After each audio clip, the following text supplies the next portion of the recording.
Hello అండి అందరికీ. ఈ వీడియోలో మీకు భూకంపాలు ఎలా ఏర్పడతాయి, ఎందుకు ఏర్పడతాయో నేను చెప్దాం అనేసి అనుకుంటున్నాను. ఈ భూకంపాలు ముఖ్యంగా 3 కారణాల వల్ల ఏర్పడతాయండి.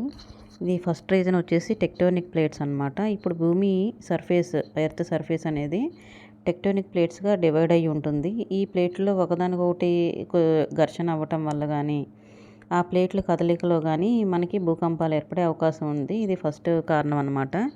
రెండోది అగ్నిపర్వతం విస్ఫోటనం అనమాట. ఎప్పుడైనా అగ్నిపర్వతాల నుంచి లావా బయటకు వచ్చేటప్పుడు కూడా ఇట్లాంటి సిచ్యువేషన్ వస్తుంది.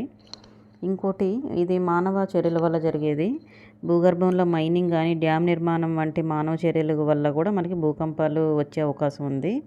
ఇది భూకంపాలు మనకి తీవ్రతను కొలవడానికి రెక్టర్ స్కేల్ యూజ్ చేస్తారు.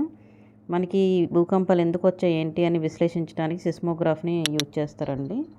మనకి 3 కారణాల వల్ల మనకి భూకంపాలు వచ్చే అవకాశం ఉంటుంది. మనకు 2001లో గుజరాత్లో పెద్ద భూకంపం వచ్చింది. 2015లో నేపాల్లో వచ్చిందండి. ఇవి 2 కూడా చాలా ప్రభావాన్ని చూపాయి ఆ రోజుల్లో. మీకు ఈ వీడియో నచ్చిందని అనుకుంటున్నానండి. నా వీడియో నచ్చినట్టయితే నా ఛానల్ తప్పకుండా సబ్స్క్రైబ్ చేసి సపోర్ట్ చేయండి.